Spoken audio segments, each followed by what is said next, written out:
Hey, rock stars. If you've been on the entrepreneurship journey for a while, you know this feeling. In all the interviews, in all the coaching calls, one truth kept coming up over and over again. Leadership is lonely. Business development is lonely. And entrepreneurship is lonely. You can't just talk to anyone about it. That's why I created the Catalyst Club, a private, values-driven community where you can speak the truth, be your authentic self, and connect with people who understand what you're going through and can actually help. We made it private so you feel safe. We made it affordable so no one gets left out. And we built it on values that matter, like showing up, sharing knowledge, and choosing growth over ego. Inside, you'll find coffee with rock stars for real talk and connection, unplugged Q&A for live coaching and clarity, and Catalyst sessions with world-class experts who light a fire under your next move. We're building the most supportive business community on the internet, and we want you to help us do it. Join us today at kellykennedyofficial.com. We're just getting started.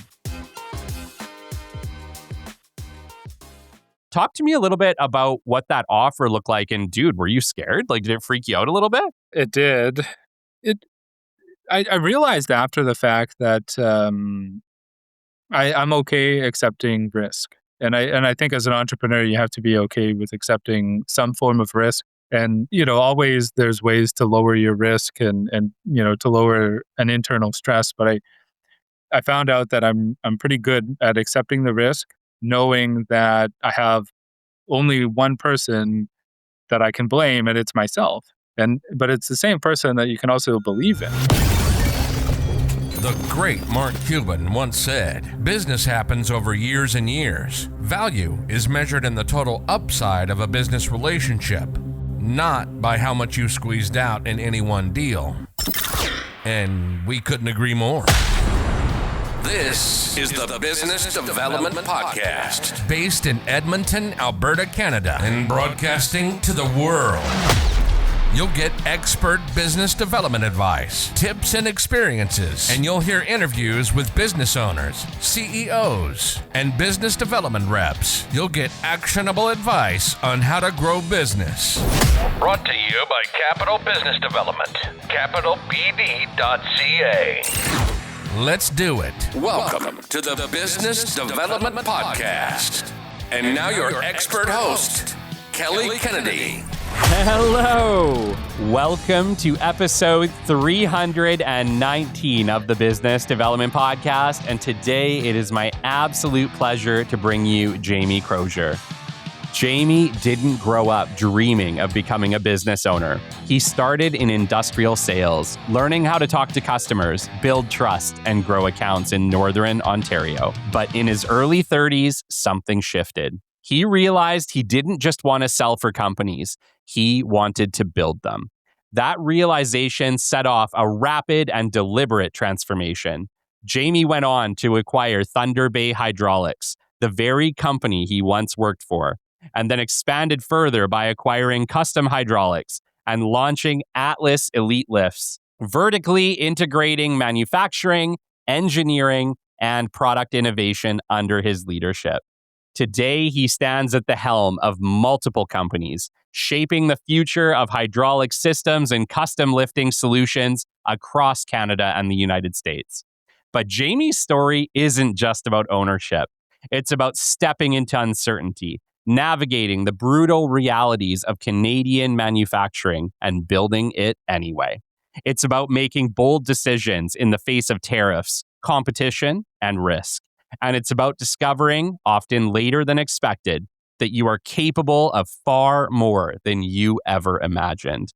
Jamie represents a new generation of Canadian entrepreneur, those who don't wait for permission, don't follow traditional paths, and don't settle for watching from the sidelines.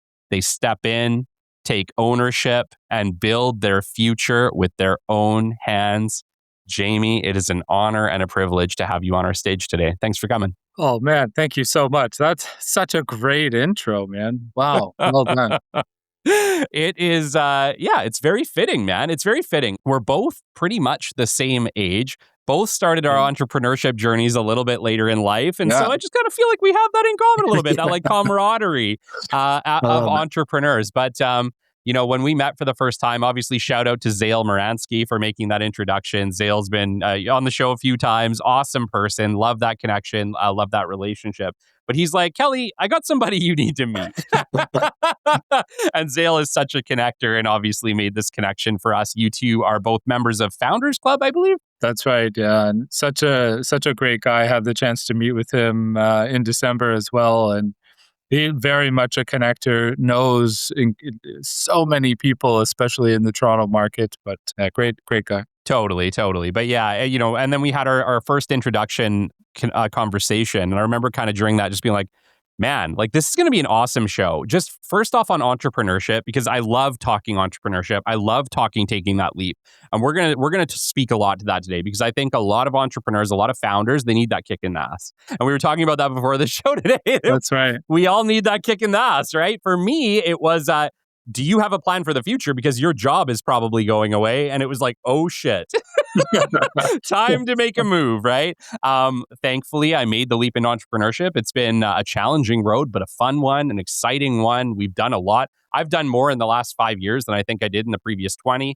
And love that just is what it is. It just really accelerates everything for you. I've met so many incredible individuals. This show, the greatest thing that comes from a podcast, it's not being known. It's not the personal brand. It's all of the connections you make from having them, all the interesting, incredible individuals who you get to have conversations with, and I would say like the growth that I've been able to have. And like I say, it's a learning experience. Every time I'm having these interviews with experts like you, I'm learning.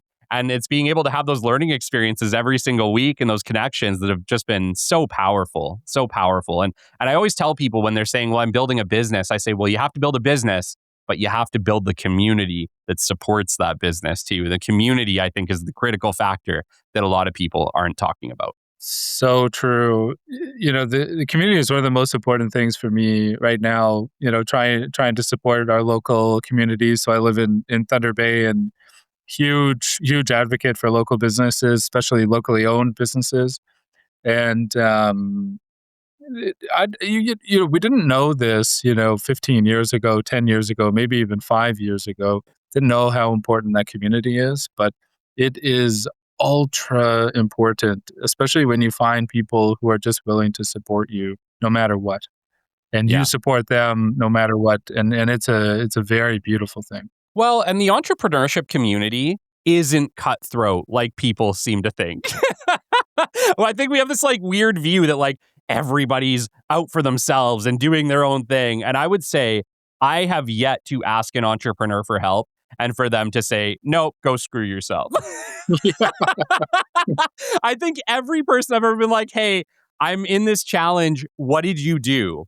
They've always made the time to say, I've been there. I've done that. Here's what worked for me. It might not work for you, but it worked for me. And maybe you could try it.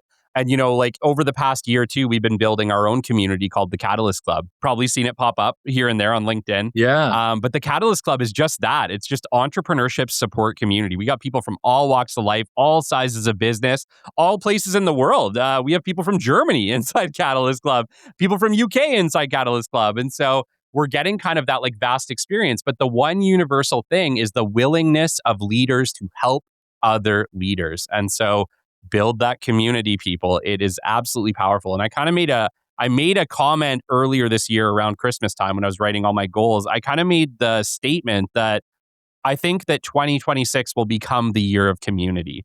And I think if nothing else, by the end of the year, every leader is going to find themselves in one kind of community or another, right? Whether it's Founders Club, whether it's Catalyst Club, whether it's BNI or some of these other large network groups, I think you're going to see a gigantic shift of people looking to find community. I agree 100%. And it reminds me of an old Steve Jobs quote that said, I never found anyone who wasn't willing to help me if I didn't ask.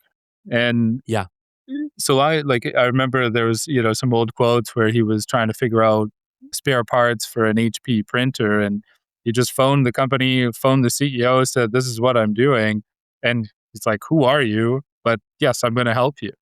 And you ask for that help, and you try and be vulnerable in your position. People are there to help you. There, like you said, people view business as a bit cutthroat, but it is not like that. And if you find a community who's willing to help you, it is a really, really cool thing. When I think about some of the stuff that it brings me the most joy or that brings me the most happiness is being able to help another entrepreneur like get over some sort of a hurdle or figure out a problem, or I can connect them with someone else that I know who can help them. That's like one of the coolest things that I can do, the thing that brings me the most joy. Yeah, yeah, I absolutely love that. I never taught business development before I started a podcast. I had a business development firm, Capital BD. We still operate it, still do BD retainers and fractional leadership and all sorts of stuff. But That's cool. that was the original kind of path that I was on, was like I am a service provider. And what I didn't kind of realize was that heading out here and teaching business development every week was that people were going to start to ask me to teach them business development. As crazy as that sounds, Jamie, I never planned for it. And so about midway through, I want to say about a year into the BDP, one of our sponsors reached out, was like, hey, would you mind doing like a 1 hour talk with our team and just teach them business development as best you can in 1 hour? And I did that talk, Jamie, and it just set me off on a completely new path. I enjoyed it so much. I had such a great time doing it that it kind of pigeonholed into, okay, I think I like teaching. I think I like teaching people. And so that kind of pigeoned off into, okay, well, what if I started doing coaching and put together a one-to-one coaching program? Well, I did that. And what I found was I get so much joy from teaching other people, more than I ever got in the service provider thing. And don't get me wrong, I like providing services. Like, it's still a big part of our business, but it's not the most joyful part of my business. The most joyful came from teaching. So I resonate with that immensely. So cool. And being able to provide support to someone else or another business who's really trying to do something cool or innovative or hard, and I can provide them with a little bit of support, I think it's the best thing. Yeah, absolutely. Absolutely. Well, let's get into it, man. How did you end up on this path? Who is Jamie Crozier? How did you end up on this wild entrepreneurship journey? Take us to the beginning. It's really kind of a slow progression, and not one that I would have ever thought that would have happened. I started out of high school. I didn't really know what to do, and so I was like, okay, my path is to go to university, and I go to university, and somehow I get a job out of university. So I went to the University of Ottawa. I studied political science and philosophy of all things. Okay. And out of there are no jobs in political science or philosophy, or not ones that are readily available.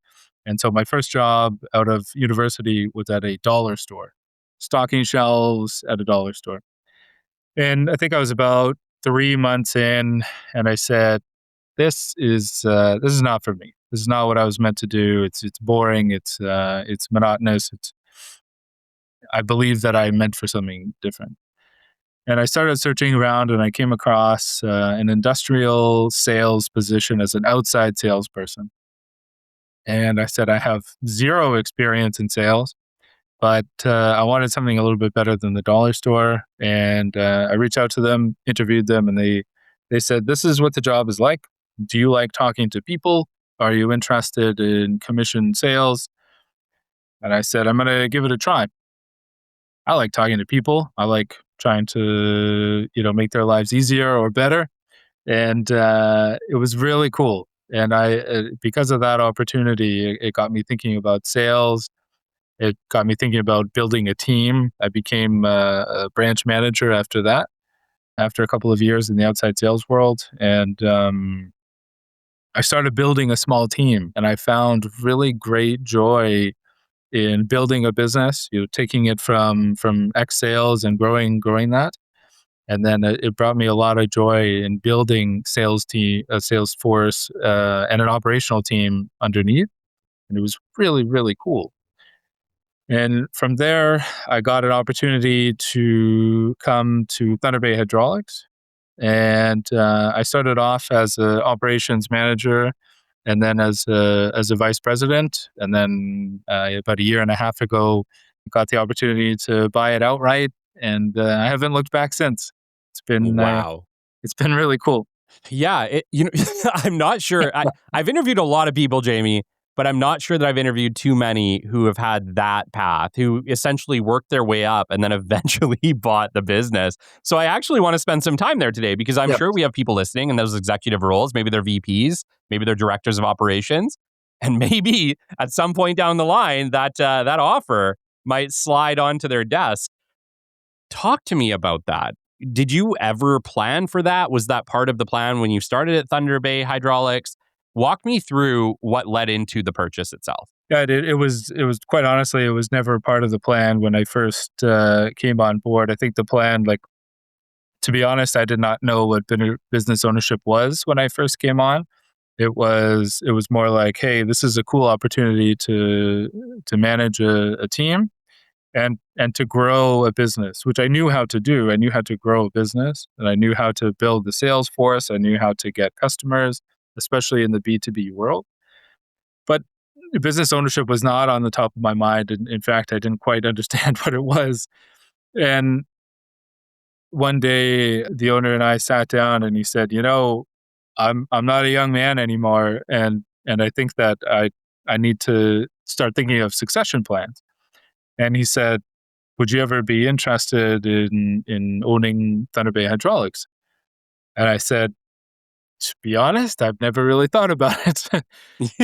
Because sometimes when you're in those roles, you're really in the day to day, like, Yes. getting customers and building teams, and there's problems and all these things. And so I said I never really thought about it, and so I took it home, and I came back the next day, and I said, "I'm really interested in this. I'd like to learn more about what my responsibilities are, what your responsibilities are, what my role is. How do I do this? How do I do this?"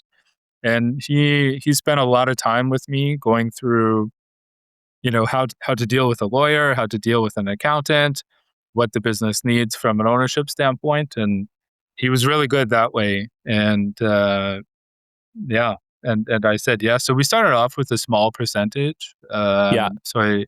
We started off with a small percentage back in 2023, and then we did the full thing in 2024. So Wow. Okay. Okay. I want to spend some time here because we've talked to people who've done business acquisitions, but not in the same yeah, way that you did, not as an employee who turns around and buys the company. So that's really cool. There's a couple firsts here. It's that. The second first is we've actually never talked to anybody in hydraulics. So I'm kind of interested to chat about hydraulics and manufacturing and stuff too. for But I sure. want to spend some time here because I think a lot of the value for our listeners are in the process of buying this business, the steps you took, the lessons you had to learn along the way. Because, like you Yeah. said, even when you go to business school, I'll argue you don't know how to run a business. Like, there's really nothing like running a business to learn how to run a business. And so, a lot of entrepreneurs I speak to are really in that grind. They're like, I know how to be an employee. I don't know how to run this company. And that's, what I mean, and now you have to wear both hats, especially for a lot of entrepreneurs who are solopreneurs who are just getting started. They might have one or two employees, but they're wearing every hat and learning how to run a business at the same time. And we talked about it before too, and social media now, which is the full-time job Yeah, nobody signed up for. it's true. So there's a lot to it. But yeah, let's go back into the purchase itself. So talk to me a little bit about what that offer looked like. And dude, were you scared? Like, did it freak you out a little bit? It did. It. I realized after the fact that I'm okay accepting risk, and I think as an entrepreneur, you have to be okay with accepting some form of risk. And always there's ways to lower your risk and to lower an internal stress. But I found out that I'm pretty good at accepting the risk, knowing that I have only one person that I can blame, and it's myself.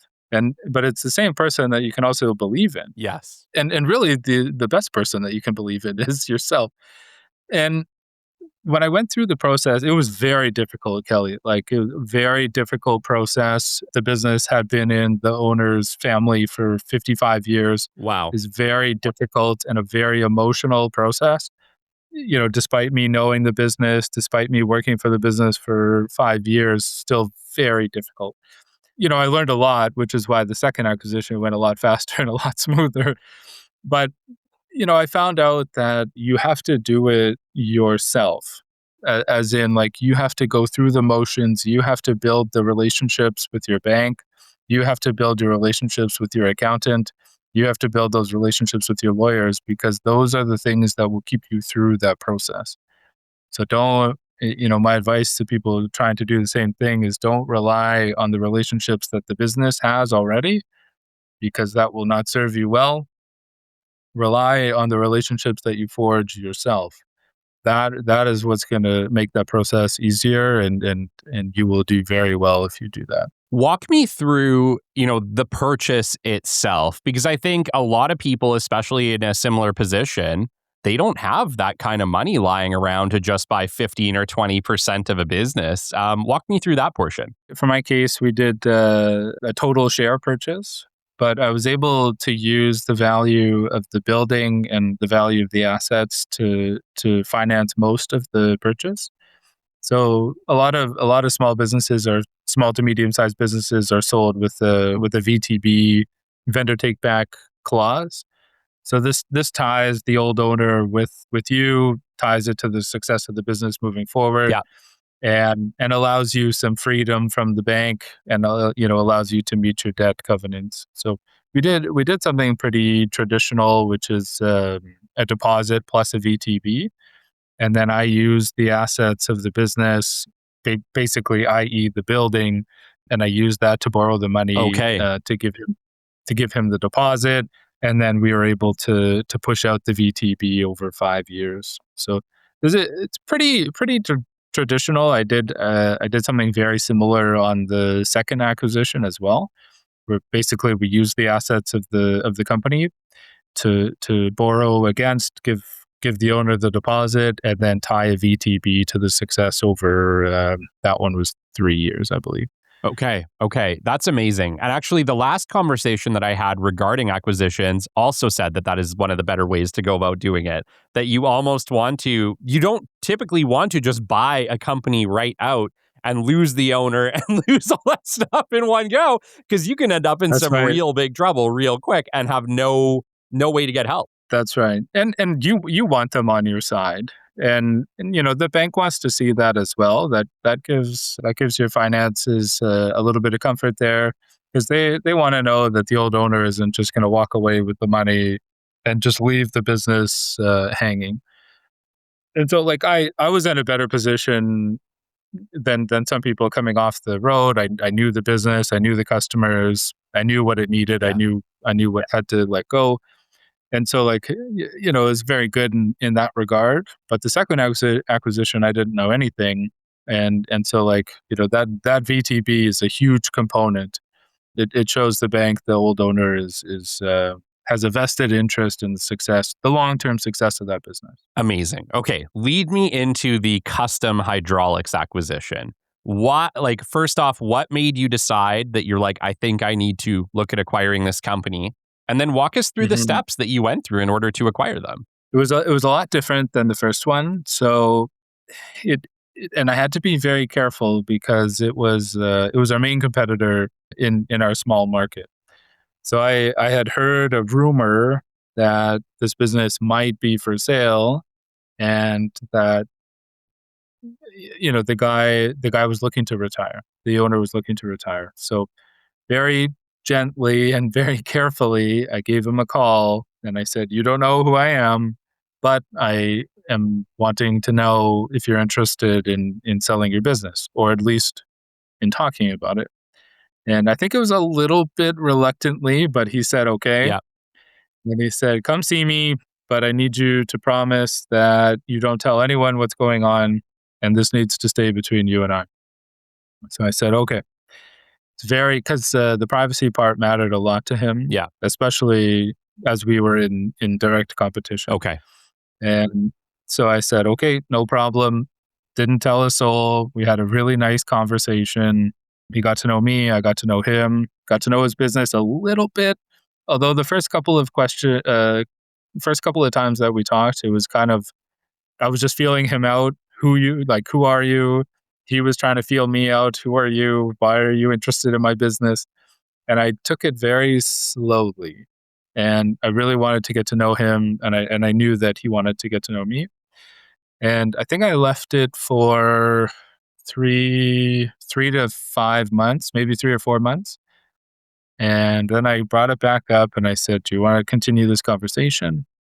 And he said, not too sure. Yeah, okay, let's continue the conversation. So we met again, and he said, "Are you seriously consider buying this business?" And I said, I am. If you really want to sell, I'm very interested." So we uh, we came to agreement on the price very, very quickly on that one, and we made it work from a financial standpoint, and I had to be, and I had to trust him a lot on this one. So he shared some data on the business to make sure that it was financially viable. But he also asked me to trust him a little bit because he did not want me to talk to any of his employees. Mm-hmm. He didn't want me to go into the business because of the confidentiality. And so I trusted him 100% because of who he was as a person. Yeah. But it was a little bit of a blind trust. And it really worked out because he was a really great person. And yeah, that acquisition went really, really well. Very smooth process, and obviously had learned quite a bit after doing the TBH one. How important was establishing that trust up front? Because I feel like buying a business is kind of like buying a used car. You don't really know all of the ins and outs of what you're going to get, right? There has to be some level of Totally. like, I think this guy's legit, right? Walk me through that, because it sounds like you really felt it out. You got to know each other first. How critical was that in the success of this acquisition? Yeah, I think it was the most important part, to be honest.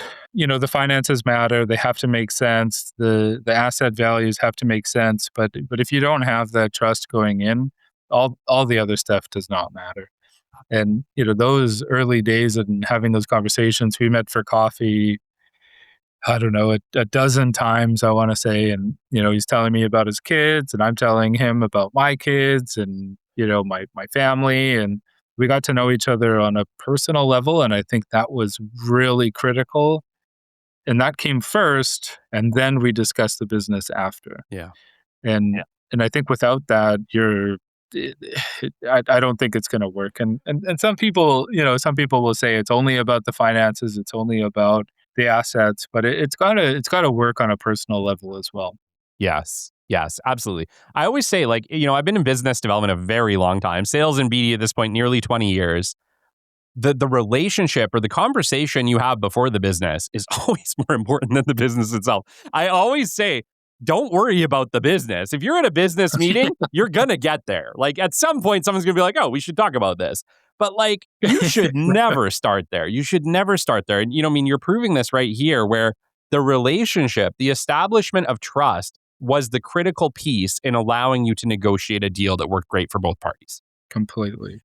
And it's got to go both ways. Like I had to trust him, but he also had to trust me as well. He's giving me his little baby that he's nurtured over the last 15 years. And he doesn't want it to, I mean, of course he would like to get paid, but he doesn't want to give it to someone who's going to screw it up or, damage the brand that he's tried to build over the last decade and a half. And so I think that part was really, really important to him and to me as well. I love that you said that, and I love that it was important to you, because so many entrepreneurs that I've talked to some that are so successful, Jamie, they exited hundreds of millions of dollars exits, right? And immediately, and there were other things too, but like immediately felt extreme loss, like losing a friend or a family member, right? Like we become so connected to our businesses that they almost. Quick pause here, and thank you for tuning in and supporting the show. I want to recognize Hyperfab, a Canadian precision fabrication company built by the team behind Hypervac Technologies, supporting projects in both Canada and the United States. They focus on high-quality sheet metal, fast turnaround, and solving complex fabrication challenges when it matters most. Hyperfab is proud to be our title sponsor for 2026. Thanks for listening. Let's get back to the show. It's become like pieces of us, right? And I think I talk to a lot of people who are like, well, you can't allow that to happen. It's like, well, yeah, but how can you not? you poured your heart and soul into this thing to make it work. Like, of course you're going to feel connected to it. It's true. And so, like I said, I've talked to people who've gone through incredible exits. By all accounts, made it. They're set for life. They're good. But they still have to go through a grievance for the loss of their business. That's right. Yeah. Yeah, I agree. I agree 100%. And so I love that, like, I guess all I'm getting at here is I love that you took it very seriously and that mattered. How it happened mattered to you. Building that relationship, showing the person that, you do care and you do want this to succeed and you're going to give it your all. I think that's really, really important and I commend you for it. Thank you very much. And it's super important for the success of the deal. Without that, it likely would not have happened or would not have happened as smooth as it did. Yeah, absolutely. Absolutely. I think the other side too is that you weren't just anybody being the other side of that conversation as well. Like, I think, anybody can approach a business and say, like, are you interested? And there not be that same level of, well, you're my direct competition, right? I think too, the fact that it was your biggest competitor also gives you, I have to give you props as well, because it sounds like the way that you handled it was the best way to handle that particular situation. And I think that situation, simply because of the nature of who you both were, could have made the whole deal much, much harder. Yeah. Do you have anything to kind of say to that specifically? Because I think, like I said, anybody could approach a business and say, like, oh, you're selling your business, let's have a conversation. But it's a whole nother thing to approach your competitor. Yeah, it's true. And, maybe I'll go back to what we were talking about before it started, which is I was maybe a little bit naive and a bit bold to even approach him. But I was extremely sensitive to the stuff that he wanted to keep confidential. And as you're buying a business, you want to know customer lists, employee lists, and all this stuff. But I knew that he was unable to give up that information. And so I trusted him, and I trusted his word. And yeah. And without that, I think it would have been really hard to do. But I was extremely sensitive, and he said, hey, I can't share that information with you. And I said, I know, I don't expect you to, but I'm going to trust you. And we had those conversations, and he said, yes, you have my word. Everything that I'm telling you is true. And it worked out really, really well. But it just wouldn't have happened if someone would have pushed hard or, say, hey, in order for me to do the deal, I need to find out X, Y, Z. It just wouldn't have happened. But yeah, I was extremely sensitive to those things. Yeah. No, amazing. One of the questions that I kind of have for you is what was scarier? The moment you bought the business, or the realization of all the responsibility that just landed on your shoulders? That it's not just you, it's not just the company, it's all of these employees as well. Talk to me about that. That's interesting. So I go back and forth on this one. So I love the pressure, to be honest. And I think, the pressure helps you do really cool things and really bold things. And without the pressure, you just kind of are milling about. So I really like the pressure, and it pushes me to do some really cool things.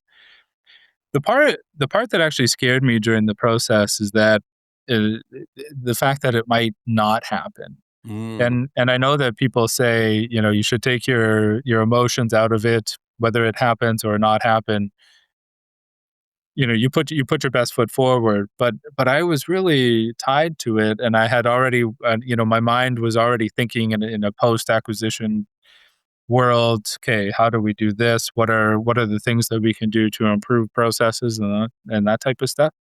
And then I started thinking, well, what if it doesn't happen? And I was very scared at that part. Mm-hmm. But the realization after the fact that it's yours and you do have those responsibilities, I think it's two things. It is scary, and there's always risk to it. But having those responsibilities pushes you to do really cool things. People always ask me, what is the best thing about entrepreneurship? And like I said, my journey into entrepreneurship so far is 5 years. So like we celebrate 5 years. I'm excited about it. Me too. That's mine. Congratulations. Yeah. But yeah, like I would say that if I look back at entrepreneurship, the biggest, best thing that was given to me was the proof that I could do it myself, that I didn't have to rely on an employer to sustain my life, that I could sustain my life. I think, you talked about it briefly in the beginning, but the independence, the ability to make that choice, the ability to say, yeah, it's scary, but I can control some of these outcomes and I can influence what's going to happen. If I look back at entrepreneurship and all the benefits, and yes, there's been money, and yes, there's been this podcast, and yes, there's been a lot of fun along the way, but the greatest gift of any entrepreneurship journey is the fact that at least at one point in your life, you were able to prove to yourself that you could look after yourself truly without the help of others. And I kind of feel like, while yes, you still need your community, you still need people to support you per se, but that's all business. It doesn't matter what size, what level, you need that community to help you. But what I would say is that before I was an entrepreneur, I think I would have been very afraid that like, oh, well, if I lose my job, like I'm always relying on an employer to help me, right? Entrepreneurship cuts that tie and shows you that you absolutely can do it yourself. And I think that that's a game changer. You can never go back to that person you were. There will be a clear line in the sand from the time that you weren't an entrepreneur to the time that you were, and what you gained. And what you gained was independence and the ability to, for the first time in your life, truly depend 100% on your own ability. 100% agree. I love that so much. I'll also say it's a work in progress. Yes. Like that is a daily battle, weekly battle where, one day you can say, I have the confidence to do this and I know that I could do it 100%. And then the next day, something really crappy will happen. And then you're in your mind, you're like, wait a second, can I really do this? and then it goes back. And so like that confidence is really hard to be consistent.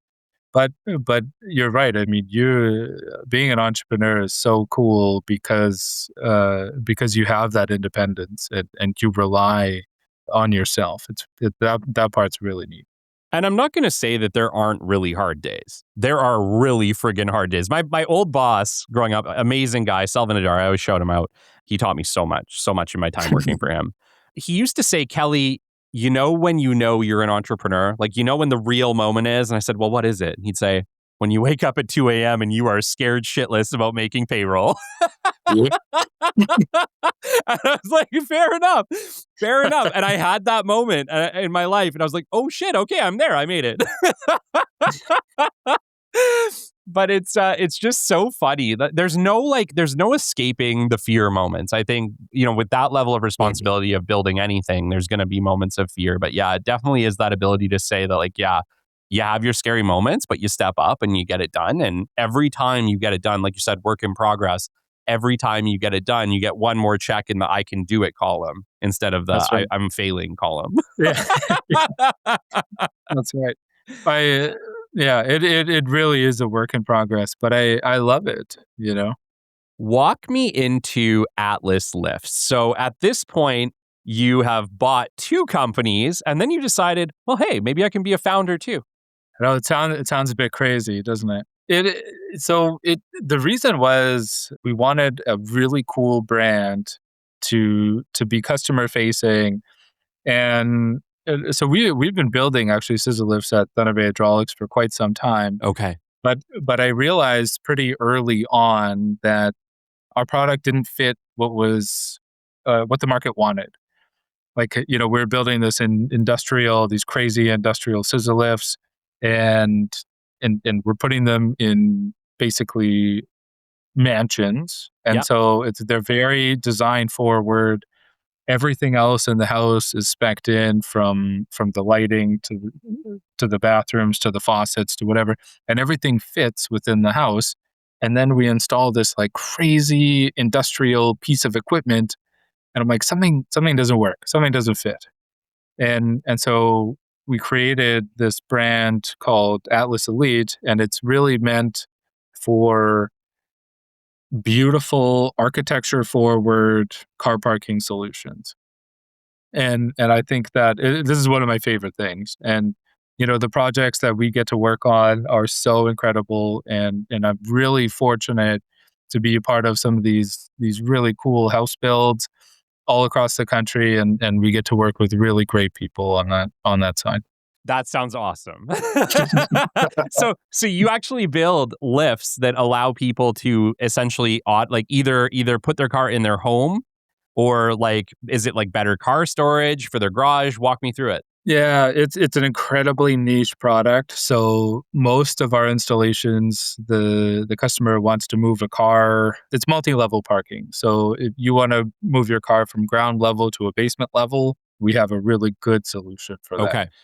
We're working on some other, higher end car parking solutions. So like storage more than car moving.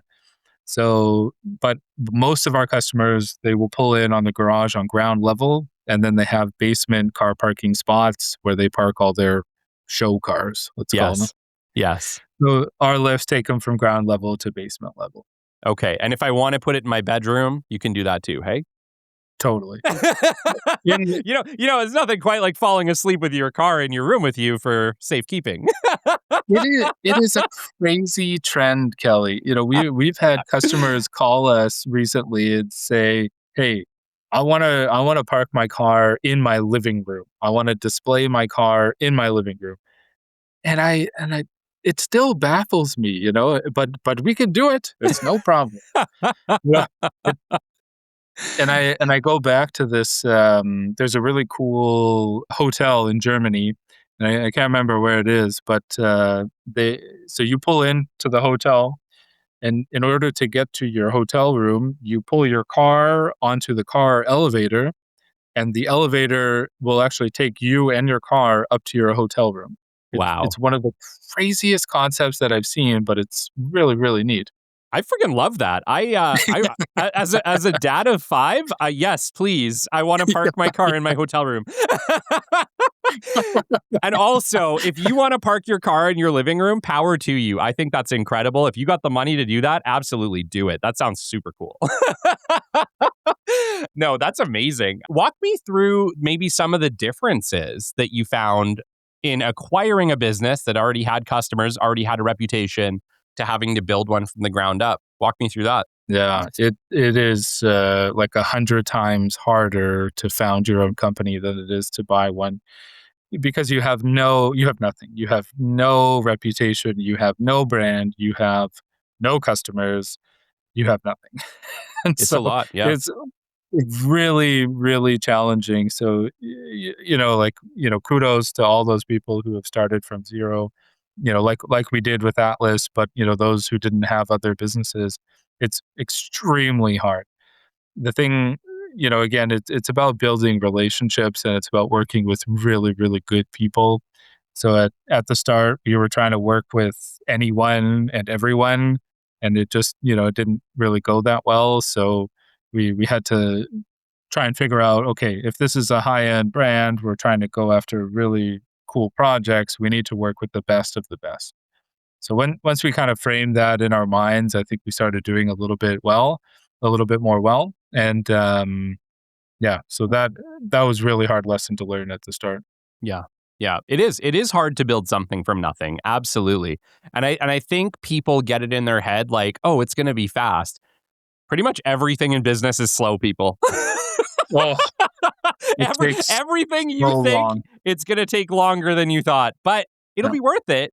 But it's going to take longer than you thought. And so I always find, like, when people ask me that, how long does it take to do something? I just say, look, don't worry about how long it takes. It's consistency over time. It's what are you doing every week to make it happen, not how long it's going to take. Because I don't know what you do. My crystal ball is very broken.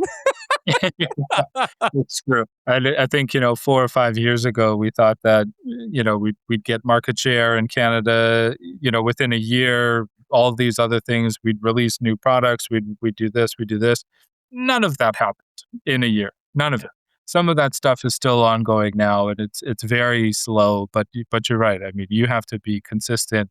What are you doing every single week to make those goals happen? And so long as you're, pushing forward and having that progress, it's good. Now we have to lead into the harder part of this conversation. Take me into the current US trade situation, the tariffs, the steel. And, I imagine that with a lot of the products you're making, the US was probably a pretty big customer. Yeah, 90% of our car lifts were going into the US. And so it's been challenging, for ever since March 2025. The only thing I can say is our customer relationships have been very good, and we've had some really long-term customers, and they understand what's going on. And so we were very upfront. Here's the situation, here's your situation, Mhm. here's what we can handle on our end, and here's what we're going to have to pass on to you. And we also got a little bit more strategic in where we were sourcing steel, where we were sourcing materials in order to build them. So we learned a couple lessons. So we actually build them differently for the US market than what we do for the Canadian market. Okay. So that's been pretty neat. Just where we source our steel. And then, ever since I think it was April, we put a renewed focus into the Canadian market because of the tariff situation. So recently we've been pretty successful getting back into the Canadian market where we might have been a little bit neglectful in the past because Yeah. everyone loves selling in US dollars, and it's a big market. There's a lot of stuff going on, but renewed push back into the domestic market, which has been really cool to see. Yeah, amazing. Like, has there been and this is, I'm putting you a little bit on the spot here, but it's more so that I just want to better understand what this means because I don't get to speak with a ton of manufacturers. One of our biggest sponsors is Hypervac Technologies. They build vacuum trucks and they ship them around the world. The United States used to buy like 80% of their product. Yeah. And so like that hit until they got it figured out, and they did get it figured out. So let me just give them a kudos. They did a great job. They did get it figured out. They're back to selling to the US and all as well. But That's awesome. there were some moments there where me and Colin, the president, have become very good friends over the years. And he's the most optimistic person I've ever seen. And there were moments when I saw him get really, really dark. And he's like, I'm really scared. Like, I'm genuinely scared for the future of what we built here. And so I want to chat with you because I know that that's got to be incredibly scary. And I think we got to talk about the realities. These tariffs, these challenges with our biggest trading partner across the border are serious, and they're having major impacts on businesses. What did it mean? Like, what happened to you guys? Like, has it been significant, or have you been able to really turn this thing back around? That's it. It's a great question. So this has happened before in 2019, I think. And so Okay. ever since 2019, we started writing tariff clauses into contracts, potential tariff. Okay. So we're a little bit smarter the second time, but still it affects your customers. And so we were in the same position as he was, in that, all of a sudden our products got 50% more expensive. How can the customer handle 50% more? And there were some very dark days early on in those conversations, and it was like, why? Let's just close. Let's close that division. We're going to not manufacture scissor lifts anymore. We're going to stick to our local market on the core services, and because they just wouldn't have been competitive. But lengthy conversations with some major customers in the US, and they were the ones actually that kind of reassured us and said, we're with you guys. We're with you for the long haul, and Yeah. we want to see you succeed. And even so far as to say, they apologized for their own president and all this stuff happening. And so that was really cool to get. I guess the commitment on the customer side is really, really neat. Yeah. And so that was helpful. And then it was a disaster again when we got our first tariff bill, and how are we going to pay this? How are we going to, negotiate that with our customer? And, so there was some weird, were dark days early on, but to have those really cool customer relationships early on, that was really helpful. Walk me through, man. Yeah, walk me through that. Like, walk me through that. Like, what when you get a tariff bill, what does Yeah. that look like? It's a lot of money, and and it it's due basically immediately. So we were handling all the freight, and I know it's not the same for every manufacturer, but so we were the one actually handling the freight. This is something that we've been doing for our customers for a long time. So we would get it from our shop into the customer's location in the U.S. So because we were handling the freight, it's our responsibility to pay the tariff bill. And I know that's not the same for every manufacturer, but that's what we were doing. And so I would get the tariff bill. So the first thing that I do when I get it, I call my customer and said, "Hey, this is what's going on. I want to be open and I want to be honest with you." And I say, we expected this, but here it is in reality. I said I have to pay this. And so, the first one I believe I just paid, but the second one, we actually split it. And so our customer was willing to take on half of that cost and build it. And then we started building it into contracts moving forward on an expectation of, because it's all based on, we built steel products, so it's based on steel content. So we could make some pretty good predictions on products moving forward. Yeah. So we started building it into contracts, and then we would negotiate, hey, steel content came in a little bit higher, a little bit lower. And but if you have strong relationships and you have people willing to work with you, I think that there's a way to work it out. Amazing. Yeah, yeah. So you're essentially partnering with your customers, truly. Exactly. Exactly. And if you can't call them, or if you don't feel appropriate calling them, I think there's probably something wrong there, because like I was like, this is my situation. I could do this, I could do this, or we could try and work together. And so like having that open honesty, I think was critical during that time. Amazing, amazing. Well, this has been a really, really great conversation, Jamie. I have to say that I look at what you're doing and I'm a little bit awestruck of what you've been able to achieve in such a short period of time. So I just wanted to give you like a gigantic shout out. Congratulations on all your success. Congratulations on all you've done in no time at all. Like, what is the from the point of view acquiring this company to today? Are we talking literally like 3 years, 4 years? Yeah. So it's been, Wow. yeah, and I was an employee for 5 years before that, right? So I have some experience and a little bit of knowledge, but thank you very much. Some days I don't feel that, and I feel like I'm going at a snail's pace. But I really appreciate those those kind words, Kelly. Acquiring two companies and founding another in that timeline, dude, is unbelievable, actually. And I always say this: if you can do that in 3, imagine what you're going to do in 10. Sometimes I think about that. It's a little bit overwhelming, but it's also really, really cool because I do often feel like I'm moving at a snail's pace. I'm like, what are we doing next? What can I do next? What are we on the lookout for? Where are we doing business next? What's the next product? So sometimes I can get a little bit impatient and I have to slow down a little bit, but then why am I trying to slow down? Let's just keep going. Absolutely. Well, that's it. It's like a shark. You got to keep swimming. Nemo says it best. Just keep swimming. Just keep swimming. Bring us into Thunder Bay Hydraulics and Custom Hydraulics. Let's bring everyone into what you're doing there, a little bit into Atlas Lifts, and then how they can get in touch with you to work with you. Yeah, for sure. So Thunder Bay Hydraulics, its kind of core service is hydraulic pneumatic cylinder repair. So we have some pretty cool customers local to Northern Ontario, mostly mining and forestry customers. So, really natural resource based. And we provide, expert repair services for those two industries. We also do a little bit of work in construction, but it's primarily the natural resource.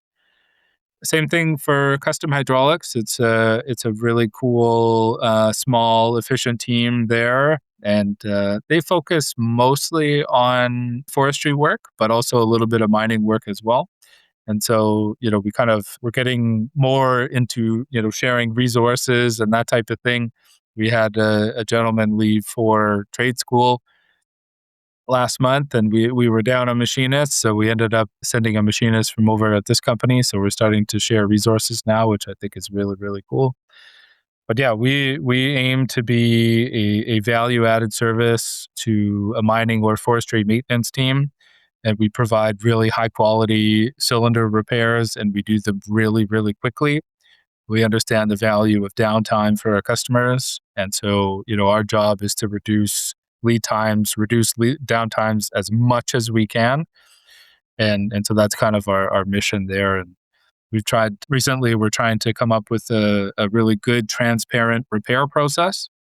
So if I understand, legacy repair businesses, they're kind of old, they're dark, they're dirty. You don't really understand what's going on. You send a cylinder in, you send a pump in for repair, you have no idea what's going on. And so I was making a comparison to Domino's pizza. Okay, so if you order a pizza on the Domino's app, you get everything. You know when that pizza's going in the oven, you know when they're putting on the toppings, you know when it's being delivered, you know who's it being delivered to, and that's for $20 pizza. So I wanted to do a very similar thing, to be as transparent as I could in the repair process. Here's the day that we received it. Here's the day that it's being disassembled and inspected. Here's the day where you get the quote. Here's the day that we start repairing it. Here's the day that it's being shipped out.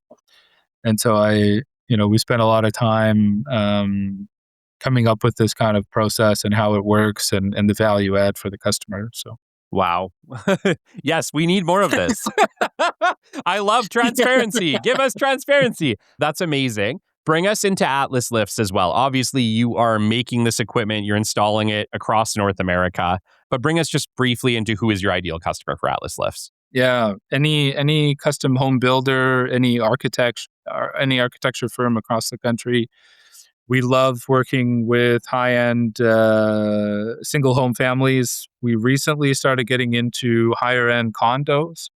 So multi-level parking solutions for high-end residential condos. We have a really cool solution where we've built a very high-speed unit. And, increasingly, the world is getting faster and faster and faster. Legacy solutions would take, 2-3 minutes, and we found a way to get it down to less than a minute of travel time between levels. So we spent a lot of time in development there. Our goal is to solve problems and to make sure that the product fits the space. So we're really focusing on those two things. But yeah, any custom home builder, any architect, we'd love to work with you. Amazing. I actually had the pleasure of interviewing Yasushi Oki earlier on in the show. I want to say in the first 100 episodes. Cool. And he runs Green Violin here in Edmonton, and they primarily do infill projects. And he was kind of saying these houses, these spaces we're working with are getting smaller and smaller and smaller, and yet we're expected to put these homes on them. But there's no street parking. There is no parking. And I remember thinking, oh my goodness, I need to connect you two because these houses are going to need somewhere to put a car. That's right. We do win in those scenarios because there's no room. There's no room for a parking lot. There's no room for ramps to get to it. There's nothing. And so, and then we can put in some really cool solutions for multi-cars as well. Amazing. Jamie, this has been absolutely incredible. If people want to find you or they want to talk with you, what's the best way for them to get a hold of you? That's a good question, Kelly. You can go to either thunderbayhydraulics.com or customhydraulics.com. You could reach out to me personally, jcrozier@thunderbayhydraulics.com or jcrozier@customhydraulics.com. .ca, apologies. No, either one is fine. Amazing. And I'll make sure that both of those are inside of the show notes for anyone listening who wants to get a hold of Jamie. It has been incredible to meet you, Jamie. You're doing exceptional. I look forward to seeing what comes next from you. Thank you so much for having me on, Kelly. That was great. Thank you. My pleasure. Until next time, you've been listening to the Business Development Podcast, and we will catch you on the flip side. This has been the Business Development Podcast with Kelly Kennedy.